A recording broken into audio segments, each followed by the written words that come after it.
Hello, and welcome to Builders, the podcast where we discuss the ups and downs of building great tech products through the perspectives of the people who build them. I'm Lee Haynes, co-founder and chief strategy officer at Proxify.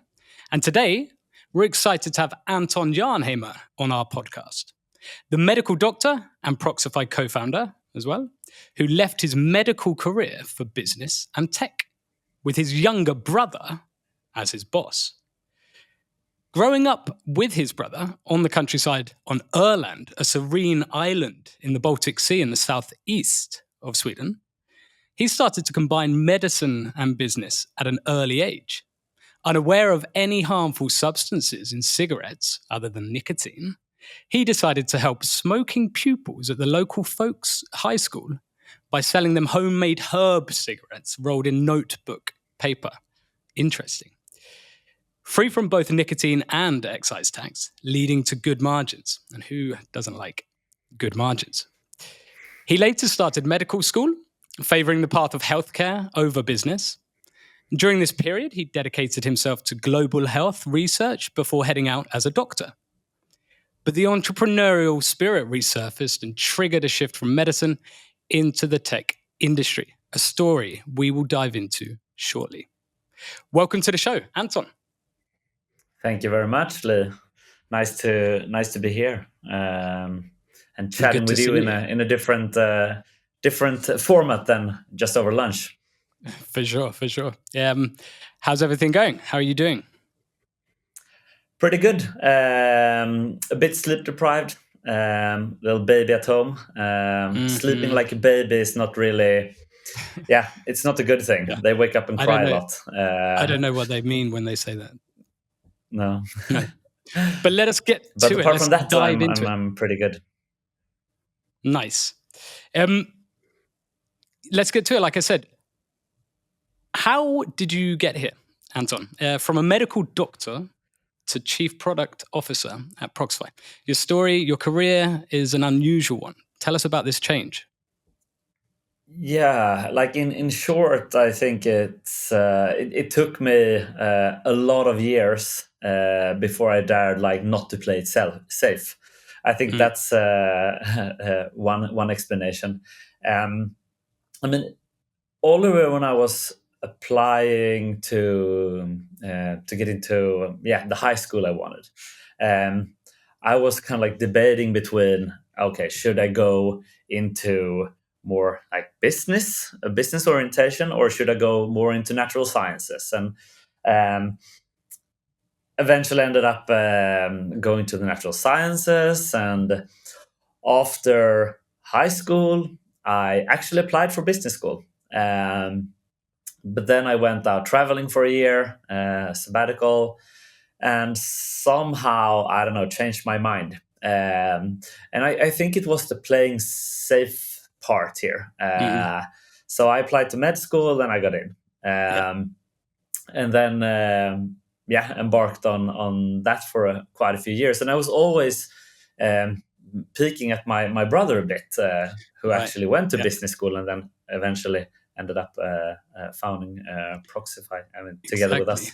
And your younger brother being, well, both of our bosses here.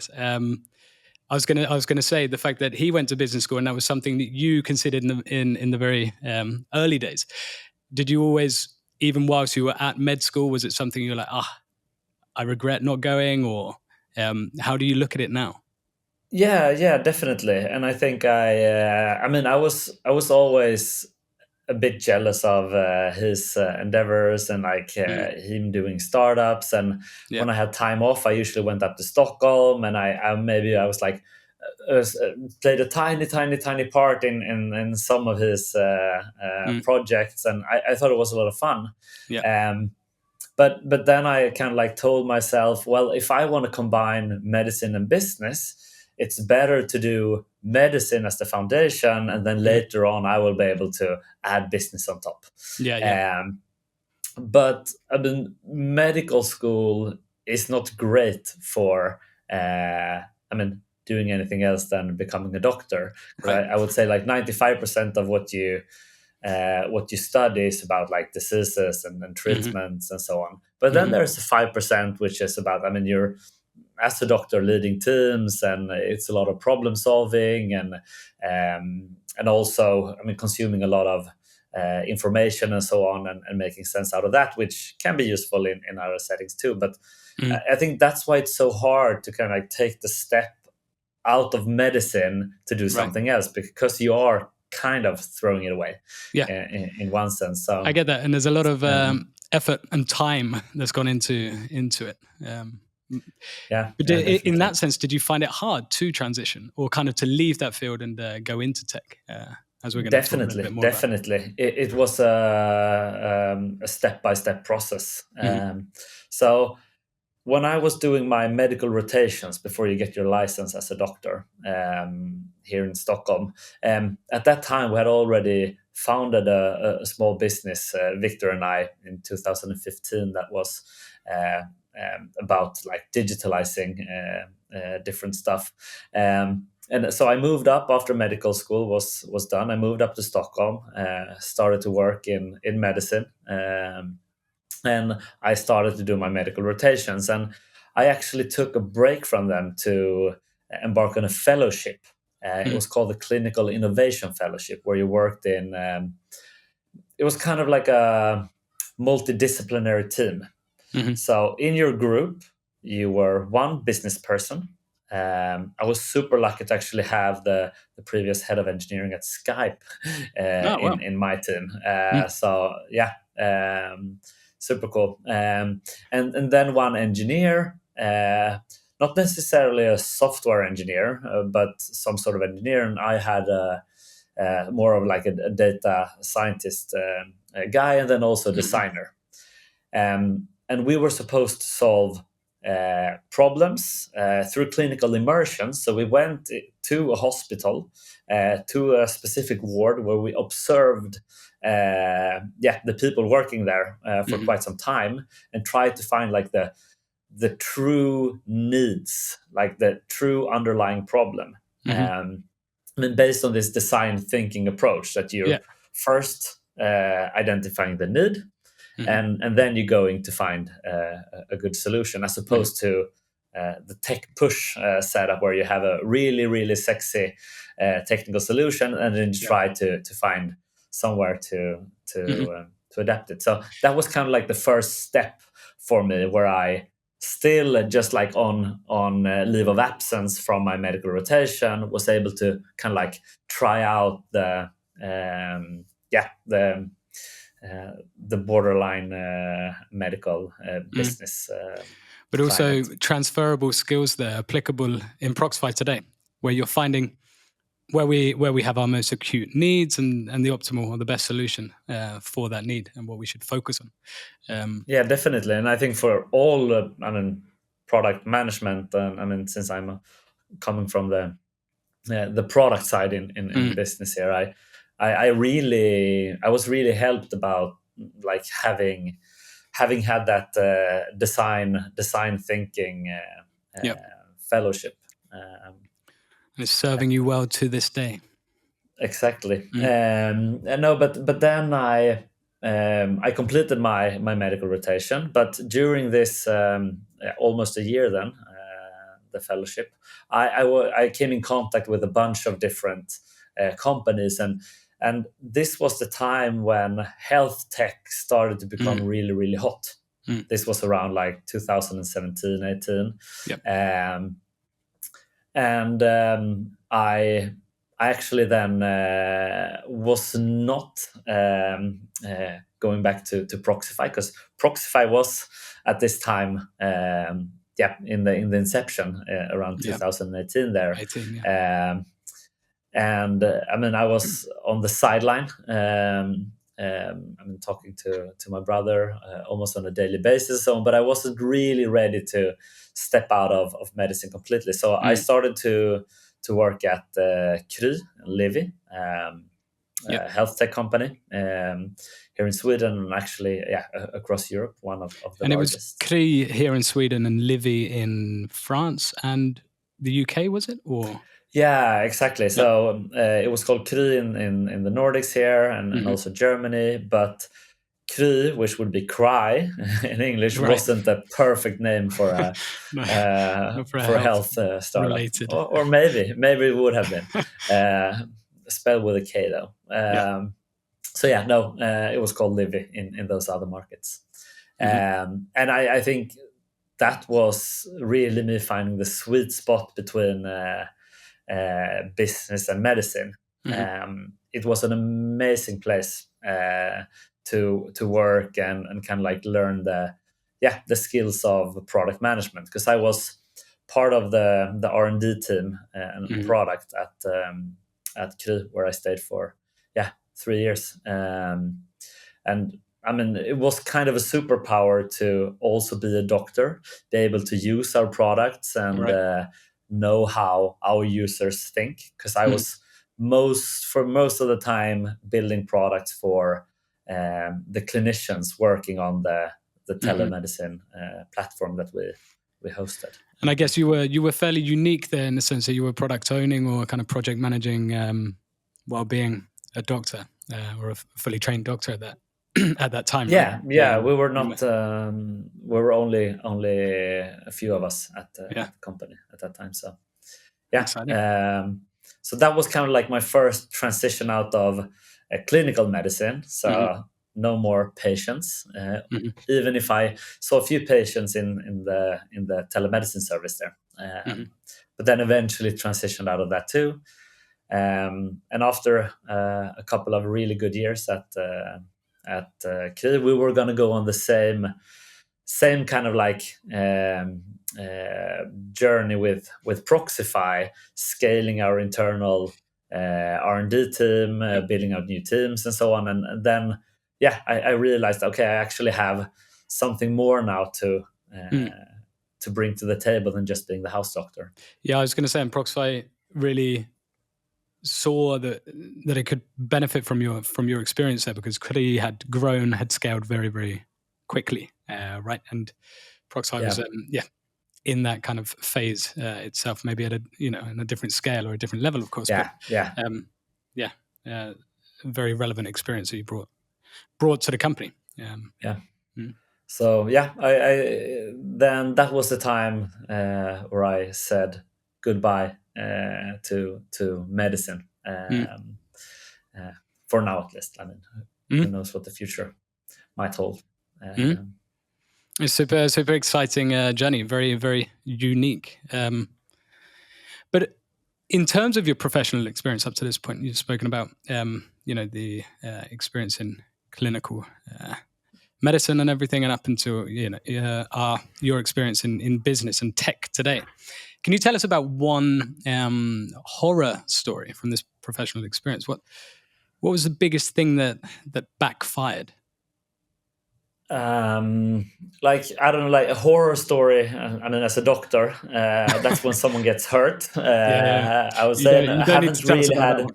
Yeah, no, but I mean, I haven't in my business career Mm. had any horror stories that compared to those of a doctor. Although none of my patients, what I know, ever got hurt, for the Right. record. That's good. But there have been a lot of fuck ups. Yeah.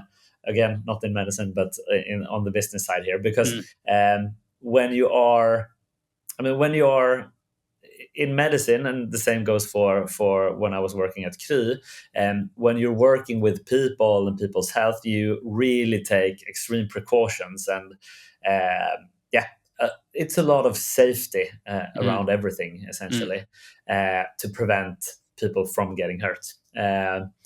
But when you're not dealing with people, and maybe more dealing with money and stuff, then you might actually be able to throw things on the wall and see if they stick, Yeah. Yeah. which is more prone to fuck ups. And I remember early on at the company before Proxify, actually, with Victor there, we had a great service in Sweden, Mm. generating I mean, a not insignificant amount of money. And yeah, I think this is also when you came into the picture, right? Like, we wanted to scale this to the UK. Mm. And Yep. our only way of acquiring customers, it was through our Google Ads account. Mm-hmm. And we just launched like UK campaigns, did not really look through all the fine print, and we somehow violated some of the terms there and got completely shut down. Mm-hmm.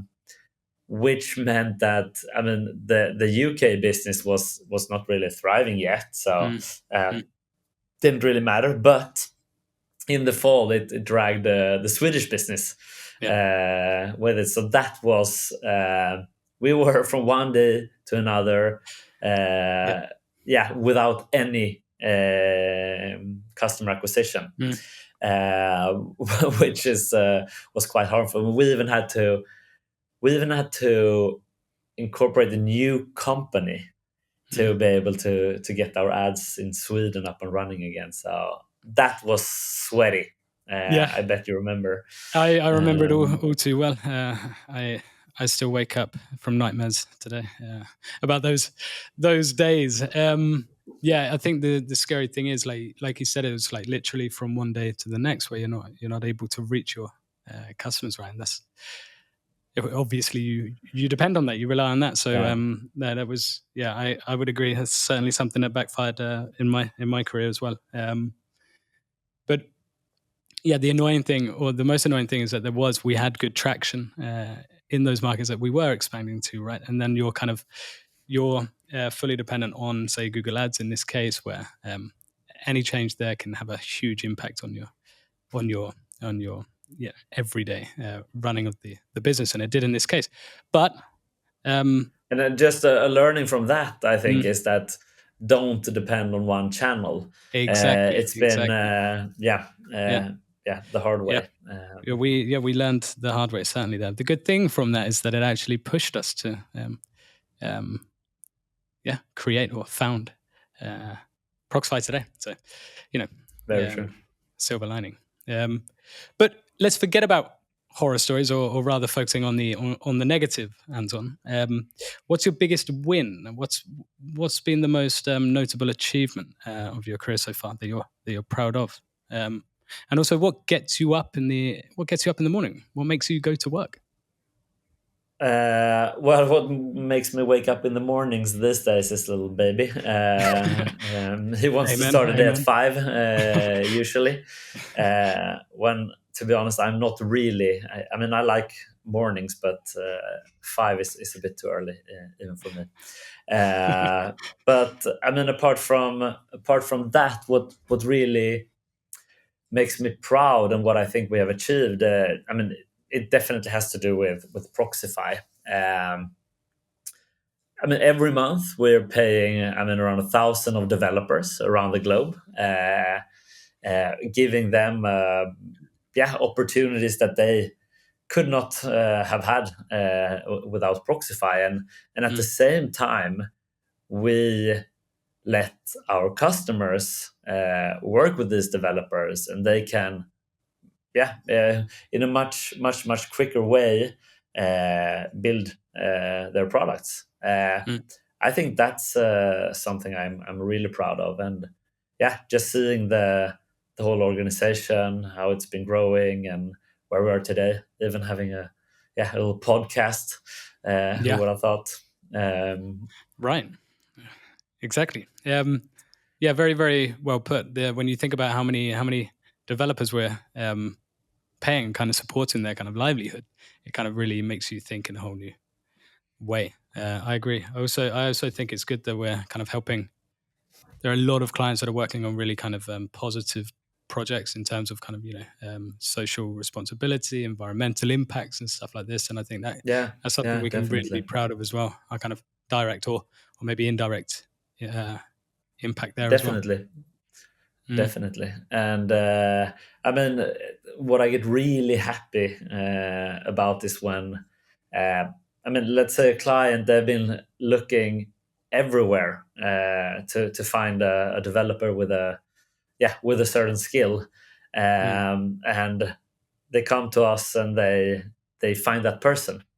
mm, um, and I mean, they really have high expectations about finding the perfect fit. We had, I mean, just the other week we had a client asking. So we got all the technical requirements, and I mean, all good. And then like, okay, are there any other things you're looking for in this person? But yeah, they should be a practicing magician too. And that's kind of like how that's the expectations they have with us. Not sure if we have been able to deliver that practicing magician. Yeah, I was going to say, I'd be intrigued to find out if we were able to fill that position. It wouldn't surprise me if we have been able to, but so no, a senior developer and also a practicing magician. Yeah, that's insane. With a quite a niche stack too. So yeah. God. Yeah, I'm gonna check up on that one. Yeah, me too. But now I want to hear I want to hear a hot take. What your hot take is? Hit us with an unusual opinion about tech. It's a hard one. I don't know if I have any hot takes, and I don't think people see me as someone with a lot of like fundamentally opposing views on things. To be honest, You like to agree? I don't like to agree. Definitely not. If you would ask some of the people working with me, but like I don't know around tech in general, something that people sometimes make fun of me for is that I mean passionately hate the documentation. And in tech, that's not always a good thing. I don't know if it stems from my medical background and like partly why I wanted to leave that, because it's so much about documenting things like admin work and in healthcare it really slows you down, I think. Right. And that's something we were fighting at Kry. Yeah. Is that what you hate about it? The fact that it slows you down, it takes so much time to actually document, or what is it specifically? Yeah, I think I just have maybe I'm lazy, and I just think that it's extremely boring to write these things down, as opposed to just I don't know jump on the new exciting initiative. So maybe that's one part. I mean, it takes time. I feel that very few read the documentation. If they read it, they still don't trust it. Like, is it out of date? Has something happened since this was written? So, I mean, there are definitely several good things about documentation too, but I think at the stages where I've been, both like mostly in a startup or scale-up environment, it's hard for me to tell people to prioritize documentation. I think there are other fish to fry. I can't say I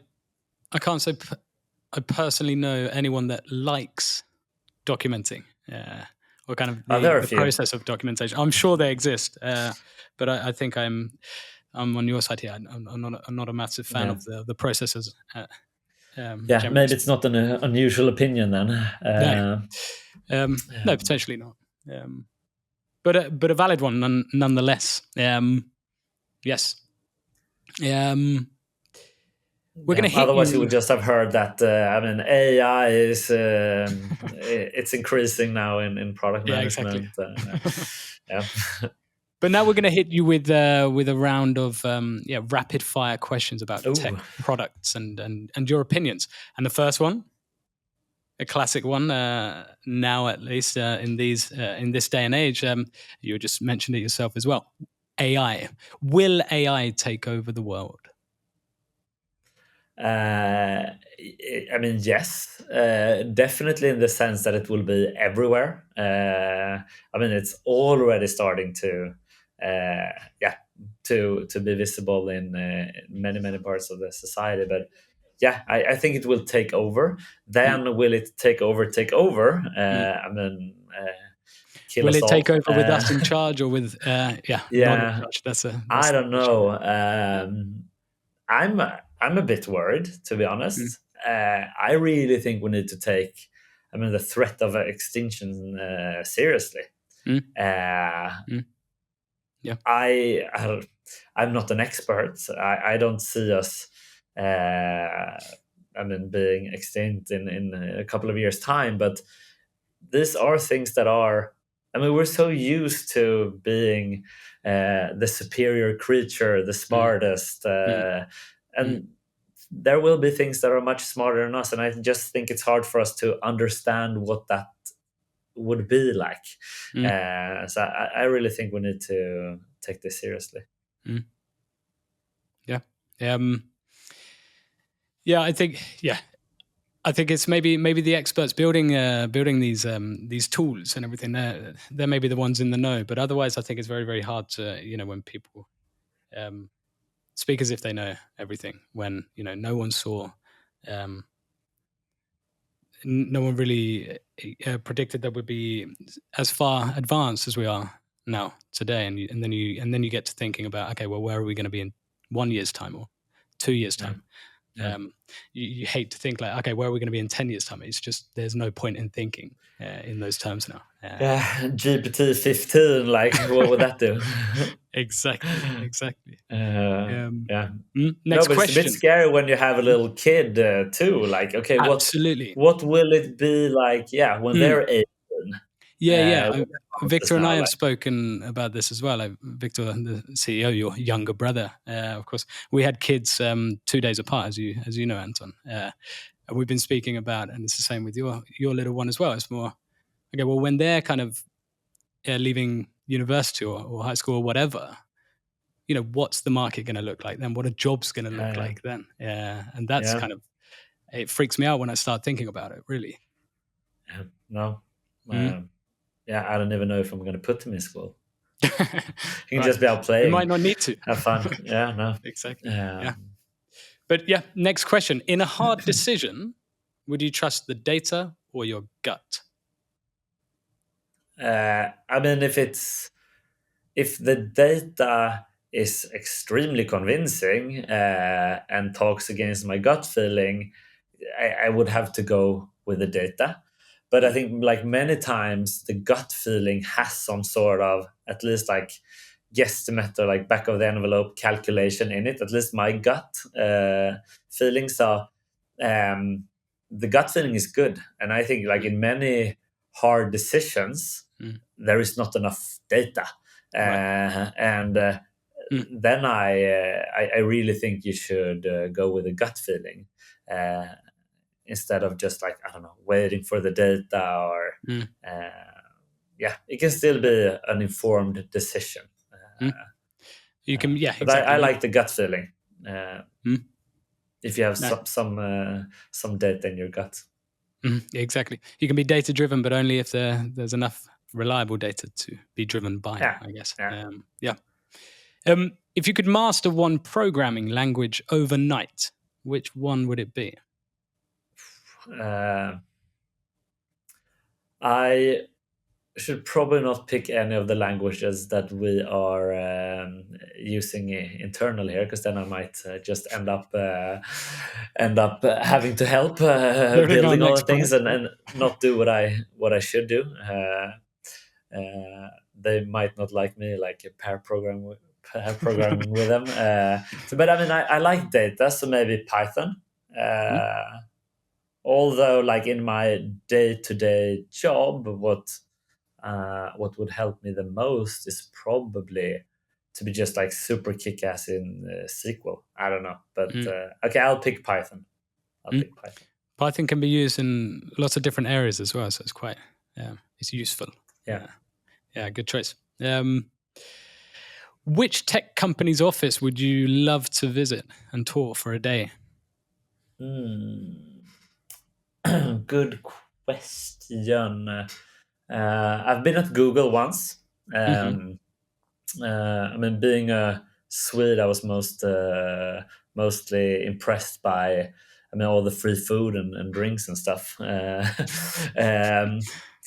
But I would probably say Vivino, the wine rating app. I would just like imagine that they have a lot of. I'm a like wine enthusiast. I would just imagine that they have like, I don't know, wine tasting stations and Dreamy. I guess they're also selling wine now, or maybe they're, I don't know, middlemen, but yeah. So maybe there are some good offers. Yeah, that would a different office if I'm trying to visualize it. Yeah. So that would be my pick, I think. Nice. And if you had to work on a tech project with any famous tech personality, who would you choose? I mean, I would probably have to pick Elon Musk just because it's nuts. Like, I don't know if I would have picked a person like him for a school project where you're going to pair, but yeah, because I don't know, the collab could probably be a nightmare.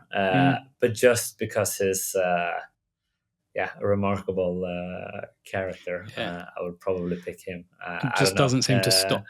No.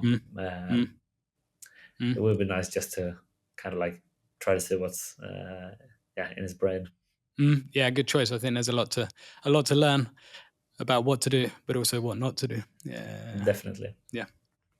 And as I mentioned, you have your younger brother as your boss. What's that like? I know all too well what it's like working with Victor, having him as a boss. But what's it like for you, as he's your younger brother after all? Yeah. That's not a rapid fire question here. No, but it can be. It's actually working out quite well, I must say. Maybe it's worse for him. I mean, I'm the older brother. I might be throwing him under the bus a bit more than other people do. I might question him a bit, I don't know, tougher than others. I mean, we haven't really been in a big crisis yet. Hopefully, we will never have to, like with the company, and like things have definitely not been smooth sailing. I mean, it's a lot of hard work, but it's still been going great, which I think has helped. But he's extremely kind when it comes to I mean, listening to my needs, I think, and he's the kinder one out of the two of us. So it's been working out very well. Long may it continue. Yeah. What's your this one? I'd be particularly interested in as well, because you strike me. Well, I know actually that you're very kind of structured and efficient in the work that you do. What's your go-to gadget or your tool that makes your work life easier? These ones, Yeah, for sure, with noise cancellation. Put them on, and then the Spotify Deep Focus playlist. That's and when I hear the first song in that playlist, I know, okay, now it's focus time. So I think these are like the gadgets, and then I usually go into these Pomodoro sessions where you have 25 minutes. I don't have the Pomodoro you had it, right? clock. Yeah, I had an avocado one. Right. But it's making a, like, if you're in an office or at home and someone else is at home, like the sound it makes after 25 minutes, it's a bit annoying. Extremely annoying. So now I use just my normal timer and just shut everything else off. Do you then kind of put blockers in your calendar so that you can actually have those focus sessions? Or I always have focus Tuesdays. Okay. When I have my calendar blocked, and the people I work closest with, the VP of engineering and group product manager, they're also having focus days on Tuesdays. Good. So you're aligned. Yeah. It's very nice. And then on Tuesdays, I always run during lunch as well. So yeah, it's a great. It's a great day, actually. Interesting. So yeah, the noise cancelling earphones and the Spotify Deep Focus playlist. Deep Focus, yeah. Okay, yes. Nice. And if you could invent one new tech product or feature, whatever. What would it solve? What problem or need would this be solving? I mean, if you look at the problems that we're having today, I mean, in the world, I mean, it's the climate crisis, right? So it would definitely be something around energy. Um, Maybe maybe a new type of engine or battery or something that would allow us to travel without making this carbon footprints. Right. Something like that. Nice. And which one is harder, prioritizing projects as a CPO or being a medical doctor? I mean, being a doctor is probably harder than prioritizing projects. I think like when prioritize projects, I have great PMs now that are, preparing briefs and have thought about these initiatives a lot. And usually we have some strategic priority from the overall business as well. So making the prioritization in most cases quite easy. It's always you always have to weigh things against each other quite a lot, but still then being a doctor is harder. But the hard thing with being a CPO is probably that you have way fewer guidelines to follow. Right. And I mean, the stage where I was at as a doctor, I was still quite junior, and I always had senior people to check with, to get a second opinion from. And in my role now, it's more lonely when you make decisions. Even though I have great colleagues to consult, of course. But I mean, as a CPO, I, to be honest, have quite little product management experience. But I was part of founding the business with you, so we know the business, we know the users, and have pain points. So that I can imagine being a medical in the work. Doctor. There's much more kind of, generally speaking, much more kind of a way of doing things, or like a right way of doing things. Whereas with with product and features and shipping these is much more kind of, well, you can take different routes or different paths on your way there, and it's kind of finding the one that you think's best, I guess. The last of the kind of rapid fire questions. I mean, we've been talking a little bit. Will the work from home trend stay, or do you think companies will revert, to going back in office? I mean, there's been a lot of change here, right? With COVID, obviously, but even now with companies going back to in office or kind of a hybrid way of working. What's your take on this?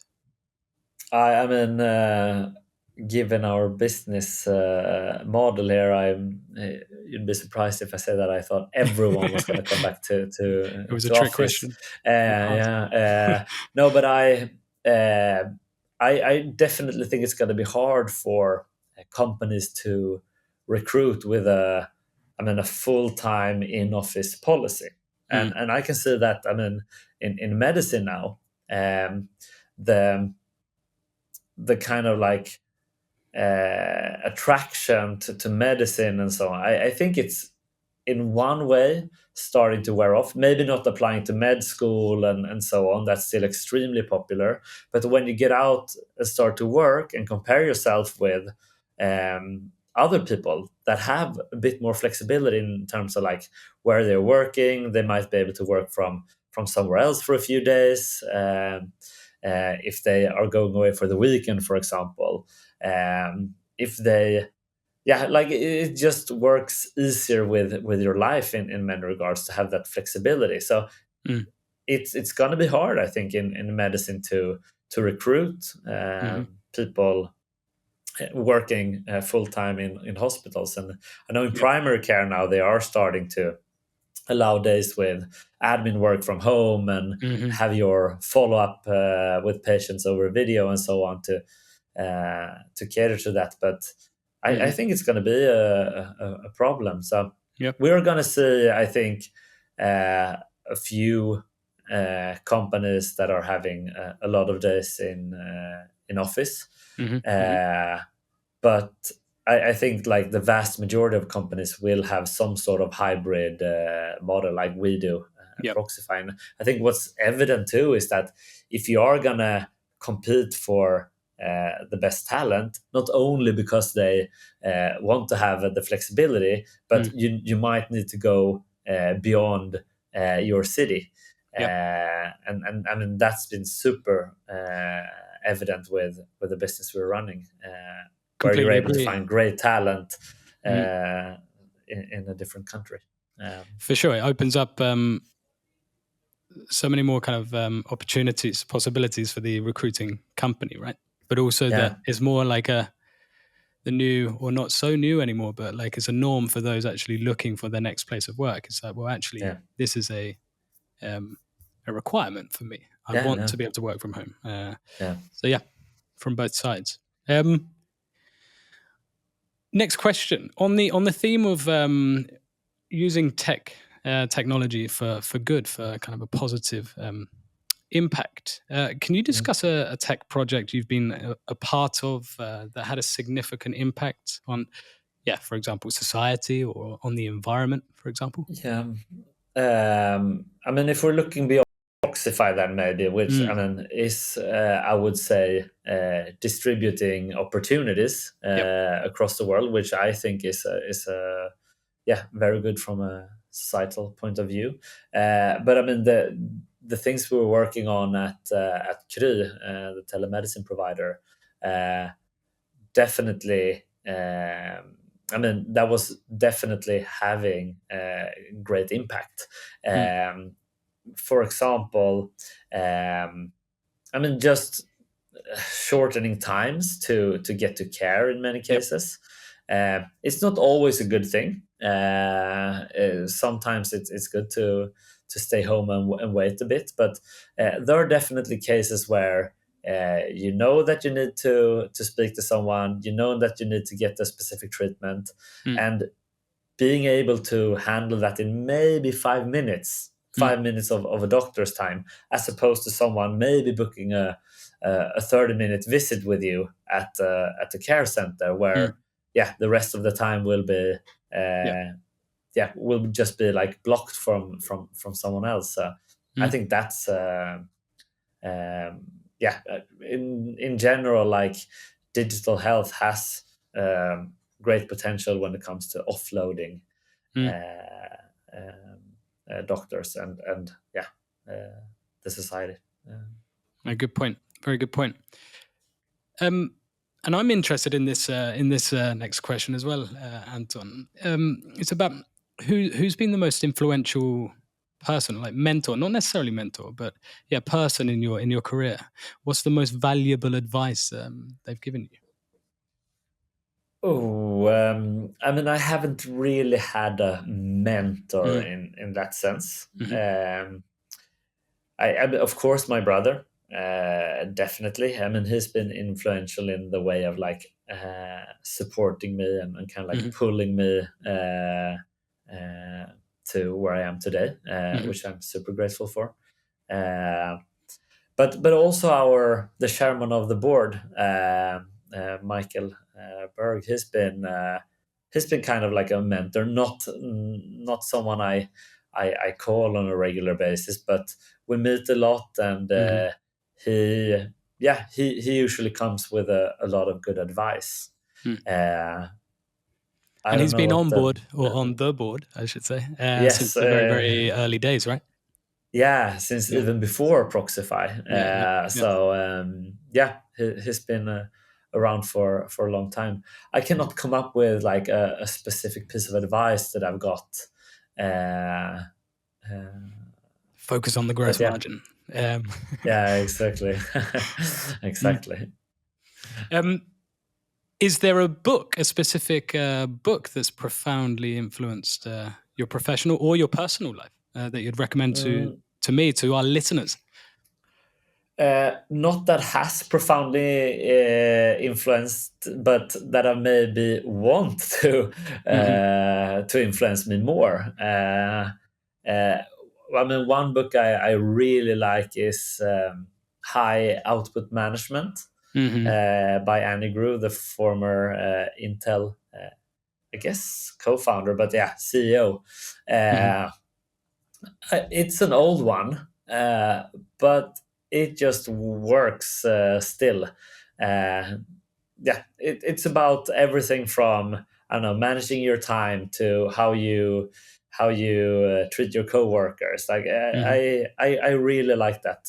I really like that book.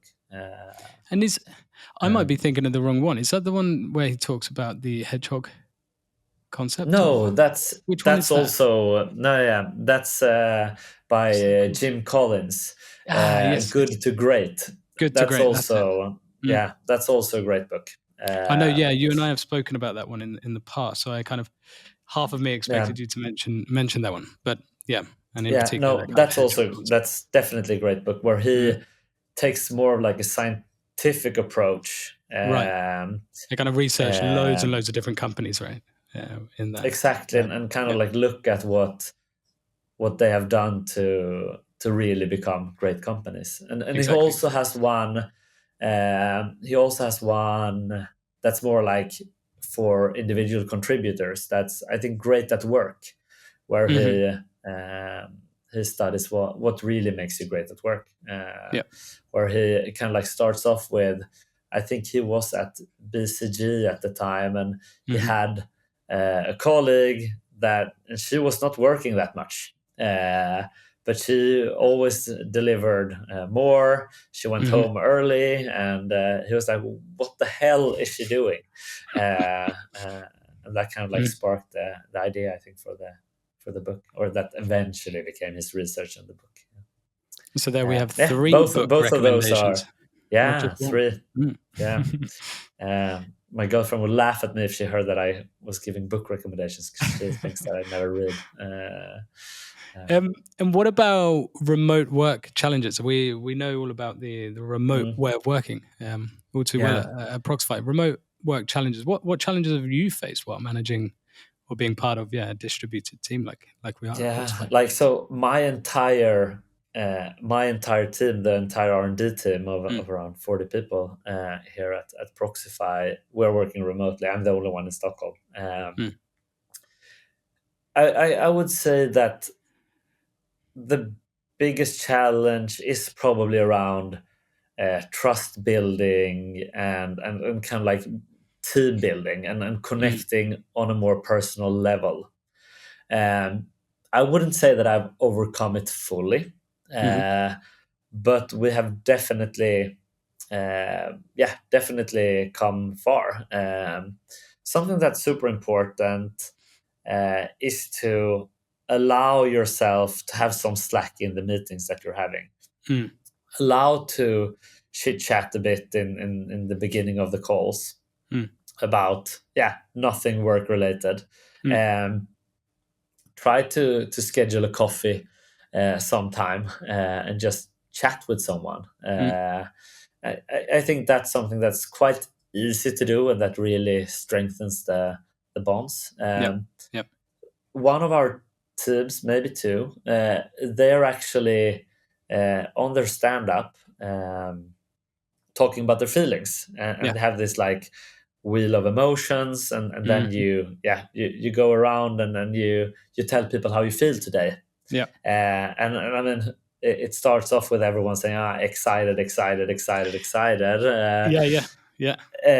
But then eventually people start to become, I mean, more truthful, I guess. Exactly.